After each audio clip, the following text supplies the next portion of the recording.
ഇന്ന് ആദ്യം തന്നെ ചിരിക്കാൻ വേറൊരു കാര്യമുണ്ട്. മറ്റേത് അവസാനമുള്ള ചിരിക്കൽ. പണ്ടേ കുട്ടിക്കാലത്ത് ഉമ്മ ഒരു സംഭവം ഉണ്ടാക്കി തന്നിരുന്നു. എൻ്റെ വിചാരം അത് കോഴിമുട്ട കൊണ്ട് ഉണ്ടാക്കുന്ന എന്തോ ഒരു സാധനമാണെന്ന്. ഒരുപാട് കാലത്തിന് ശേഷം, കുറേയൊക്കെ വലുതായതിന് ശേഷമാണ് അത് പിന്നെ ബ്രെയിൻ മസാലയാണ് എന്നുള്ളത്, അതായത് തലച്ചോറ് കൊണ്ട് ഉണ്ടാക്കിയ സംഭവമാണെന്നുള്ളത് കുറേ കാലത്തിന് ശേഷമാണ് മനസ്സിലായത്. അതേപോലെ തന്നെ പെങ്ങള്, ഞങ്ങളൊക്കെ മൂത്ത ജ്യേഷ്ഠത്തി, അവൾ ഹോസ്റ്റലിൽ നിന്ന് വരുമ്പോൾ അമ്മ ബോട്ടി ഉണ്ടാക്കി കൊടുത്തിരുന്നു. പക്ഷെ അതെന്താ സാധനം എന്ന് അവൾക്ക് അറിയില്ലായിരുന്നു. എന്നിട്ട് ഹോസ്റ്റലിൽ നിന്ന് വരുന്നതിന് മുമ്പ് പറയും, ആ ഇറച്ചി ഉണ്ടാക്കിക്കൊണ്ടിട്ടോ എന്ന് പറയും. അതെന്താണ് സാധനം എന്ന് മനസ്സിലായതിന് ശേഷം പിന്നെ ആ സംഭവം ഇതുവരെ അവൾ തൊട്ടിട്ടില്ല. അപ്പം ഇന്നത്തെ നമ്മളെ ആ ഒരു പിന്നെന്താ റെസിപ്പി എന്ന് പറയണത്, അല്ലെങ്കിൽ വീഡിയോ എന്ന് പറയണത് ബ്രെയിൻ മസാലയാണ്.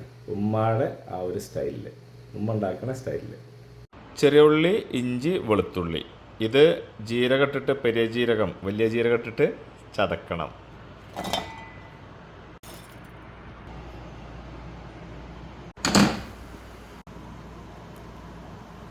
വെളിച്ചെണ്ണയ്ക്ക് നമ്മളെ ചതച്ച് വെച്ച സംഭവങ്ങളൊന്ന് ചൂടാക്കുക. ഒന്ന് ചെറുതായിട്ട് മൂത്താൽ മതി കേട്ടോ. കുറച്ച് വെള്ളം ഒഴിച്ച് കൊടുക്കുക. മൂത്ത് വരുമ്പോഴേക്കും നമുക്ക് കുരുമുളകൊന്ന് ചതച്ചെടുക്കാം. കുരുമുളകൊക്കെ സെറ്റായിട്ടോ.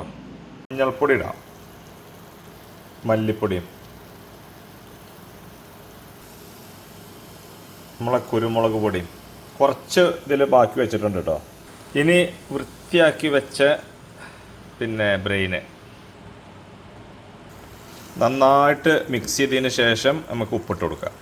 പെട്ടെന്ന് വേവുത്, അപ്പോൾ കുറച്ച് വെള്ളം ഒഴിച്ച് കൊടുത്തിട്ട് അതൊന്ന് വറ്റിച്ചാൽ മതി. കുറച്ച് കറിവേപ്പില ഇട്ട് കൊടുക്കാം. അടച്ചു വെക്കണില്ല കേട്ടോ, തുറന്ന് വെച്ചിട്ട് ചെറിയ ഫ്ലെയിമിൽ വേവിച്ചാൽ മതി. ഇതൊന്ന് വറ്റിച്ചെടുത്താൽ മതി, അപ്പോഴേക്കും തന്നെ അത് വെന്ത് കിട്ടും. വെള്ളം ഒഴിച്ച സമയത്തേ ഞാൻ ഉപ്പിട്ടിട്ടുണ്ട് കേട്ടോ, അത് പറഞ്ഞോ ഇല്ലയെന്ന് അറിയില്ല. നമുക്ക് കുറച്ചും കൂടി കുരുമുളക് പൊടി ഇട്ട് കൊടുക്കാം ലാസ്റ്റ്. ഇതിപ്പോൾ ആയി. ഇനി കുറച്ച് വെളിച്ചെണ്ണ ഒഴിച്ചിട്ട് ഹൈ ഫ്ലെയിമിലിട്ടു കേട്ടോ, ഒന്നങ്ങോട്ട് ഡ്രൈ ആക്കി എടുക്കുക. സംഭവം ഇതാ സെറ്റായി. കട്ടൻ ചായ ഉണ്ടാക്കുമ്പോൾ എപ്പോഴും ഒന്നും തിളപ്പിച്ചതിന് ശേഷം ഓഫ് ചെയ്ത് ഇത് ഒരു 2 മിനിറ്റ് അടച്ചേക്കും ഞാൻ.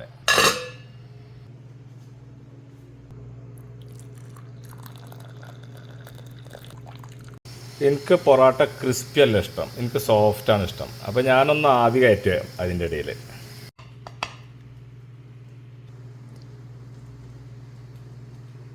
ആവി വറക്കണ്ട്.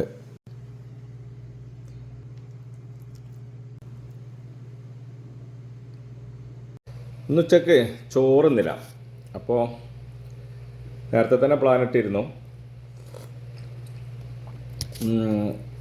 ബ്രെയിൻ ഉണ്ടാക്കണം, പൊറാട്ടയും ചൂടാക്കിയിട്ട് അതടിക്കണം എന്നുള്ളത്. അപ്പം ഇന്ന് ഉച്ചക്ക് ചോറുന്നാതെ വൈകുന്നേരം ഒരുമിച്ചാക്കി.